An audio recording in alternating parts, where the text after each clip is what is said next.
আমি সুকান্ত, আজ আমি তোমাদের রায়মার্টিন প্রশ্নবিচিত্র থেকে অষ্টম শ্রেণীর ইতিহাসে 2 নম্বর মডেল সেটটি সলভ করে দেখাবো। ফার্স্ট ইউনিট টেস্ট 2 নম্বর মডেল সেট। তো চলো শুরু করা যাক। দেখো, 1 নম্বর, কত খ্রিস্টাব্দে সম্রাট ঔরঙ্গজেব মারা যান? 1707 সাল। 2 নম্বর, কার নেতৃত্বে অযোধ্যা একটি স্বশাসিত আঞ্চলিক শক্তি হিসাবে গড়ে ওঠে? এটা হবে সাদাত খান, 1722 সাল।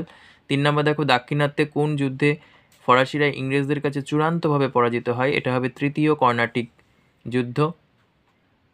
4 নম্বর দেখো, বেসিনের সন্ধি কত সালে হয়? 1802 সাল। 5 নম্বর, 1773 সালে বাংলার গভর্নর জেনারেল কে ছিলেন? Warren Hastings. ও উন্তুস্তয়াকার রয়েকার দন্তন্য হেস্টিংস হয়েকা দন্ত শয়টয়হস্যি অনেশ দন্তস্য। তারপরে দেখো 6 নম্বর, কলকাতায় সুপ্রিম কোর্টের প্রথম প্রধান বিচারপতি কে ছিলেন? Sir Eliza Impey.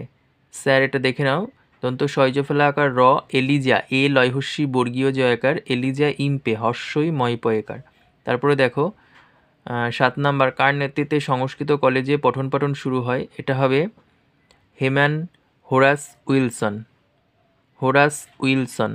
তারপরে দেখো 8 number, a grammar of the Bengal language গ্রন্থটি কার রচনা? Nathaniel Brassey Halhed. ন্যাথানিয়েল দন্ত নয় জফলা আকার থয়াকার দন্ত নয় হস্যি অন্তুস্তয় একার ল, ন্যাথানিয়েল ব্রাসি বয়রফলা আকার দন্ত সহিষি ব্রাসি হ্যালহেড হয় জফলা আকার ল হয়কার ড। তারপর দেখো 2-এর 1 নম্বর, ব্রিটিশ প্রেসিডেন্সি ব্যবস্থা কাকে বলে? 76 পেজের 1 নম্বর কোশ্চেন, ব্রিটিশ প্রেসিডেন্সি ব্যবস্থা বলতে কি বোঝো? এইটুকু পড়বে। তারপর 2 নম্বর, আমলা কাদের বলা হয়?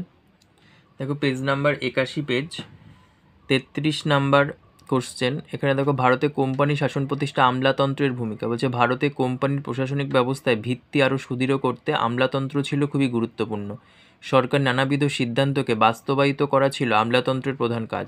কোম্পানির প্রশাসনের অধীনে আমলাতন্ত্রকে সংগঠিত করার জন্য লর্ড কর্নওয়ালিস সিভিল সার্ভিস ব্যবস্থা চালু করেন। ভারতের ব্রিটিশ প্রশাসনিক ব্যবস্থাকে দুর্নীতিমুক্ত করার উদ্দেশ্যেই তিনি এই ব্যবস্থা গড়ে তোলেন। তারপর দেখো 3 নম্বর, চুইয়ে পড়া নীতি বলতে কি বোঝো? দেখো, চুইয়ে পড়া নীতি বলতে কি বোঝো, এখান থেকে এইটুকু বলবে।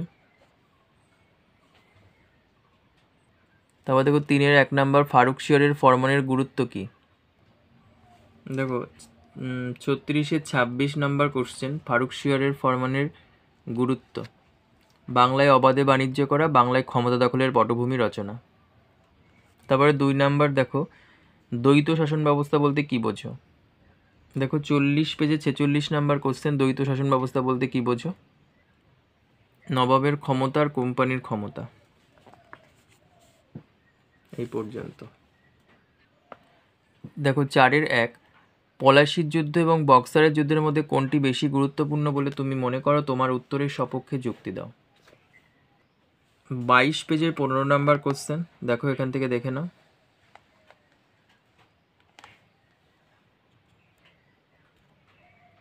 তারপর দেখো এদিকে, বাংলায় কোম্পানির কর্তৃত্ব প্রতিষ্ঠা, ইংরেজ বাহিনীর মর্যাদা বৃদ্ধি ও শ্রেষ্ঠত্ব প্রতিষ্ঠা।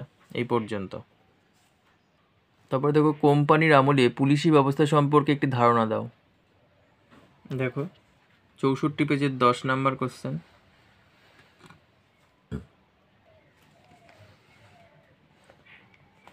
এই পর্যন্ত।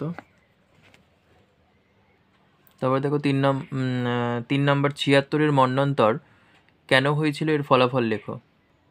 পেজ নাম্বার 25, 21 নম্বর কোশ্চেন দেখো, কারণ, অনাবৃষ্টি, রোগ ব্যাধি। আচ্ছা, তারপরে ফলাফল, মৃত্যু হয়েছিল, কৃষি শিল্পে বিপর্যয়, অর্থ সংকট, দ্বৈত শাসনের অবসান। তারপরে শেষে দেখো মূল্যায়ন। এই পর্যন্ত।